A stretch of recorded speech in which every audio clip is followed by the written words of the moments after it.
നമ്മളിന്ന് ഉണ്ടാക്കാൻ പോകുന്നത് സോയാബീൻ്റെ ഒരു ഫ്രൈ ആണ് കേട്ടോ. അപ്പോൾ നമ്മൾ ഇതിനായിട്ട് സോയാബീൻ എടുത്തിട്ടുണ്ട്.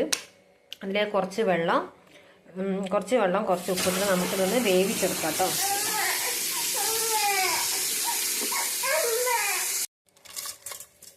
അപ്പോൾ നമ്മുടെ സോയാബീൻ ഇവിടെ വേവിച്ചിട്ട് അതിൻ്റെ വെള്ളമൊക്കെ ഊറ്റി നല്ല പിഴിഞ്ഞ് വെച്ചിട്ടുണ്ട്. അതിലേക്ക് നമുക്കൊരു 1.5 സ്പൂൺ മുളക് പൊടി ഇട്ട് കൊടുക്കാം കേട്ടോ. ഇതാ കുറച്ച് മഞ്ഞൾപ്പൊടി ഇട്ട് കൊടുക്കാം, ഉപ്പ് ചേർത്ത് കൊടുക്കാം, കുറച്ച് കോൺഫ്ലവർ ചേർത്ത് കൊടുക്കാം കേട്ടോ. ഇത് നന്നായിട്ട് നമുക്കൊന്ന് കുഴച്ച് യോജിപ്പിച്ചെടുക്കാം.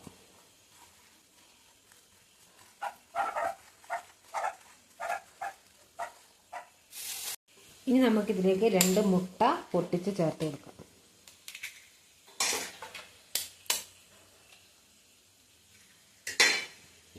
നമുക്കിത് നന്നായിട്ട് ഇളക്കി യോജിപ്പിച്ച് കൊടുക്കാം കേട്ടോ.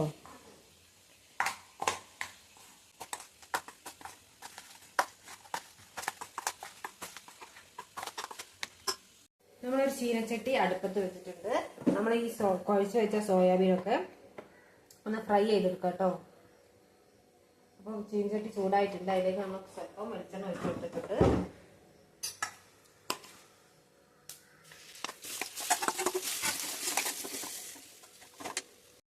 അപ്പോൾ നമ്മുടെ സോയാബീൻ നന്നായിട്ട് കുക്കായിട്ടുണ്ട്. ഇത് നമുക്ക് വേറൊരു പാത്രത്തിലേക്ക് ഒഴിച്ചു കൊടുക്കാം കേട്ടോ. ഇനി നമുക്ക് ആ ചീനച്ചട്ടിയിൽ തന്നെ സ്വല്പം വെളിച്ചെണ്ണ ഒഴിച്ചു കൊടുക്കാം.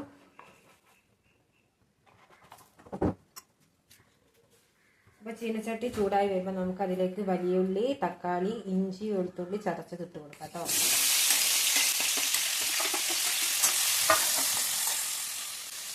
നമുക്ക് നന്നായിട്ടൊന്ന് വഴറ്റിയെടുക്കാം.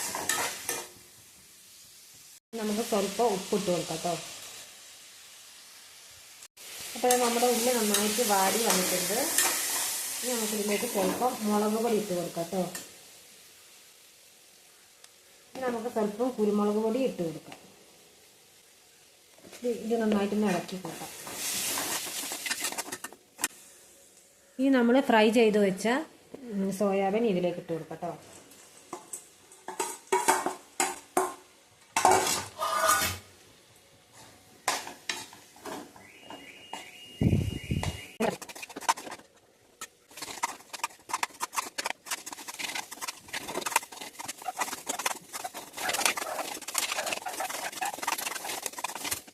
അപ്പോൾ അതാ നമ്മുടെ സോയാബീൻ ഫ്രൈ ഇവിടെ റെഡി ആയിട്ടുണ്ട്. നമുക്ക് ഫ്ലെയിം ഓഫ് ചെയ്യാം കേട്ടോ.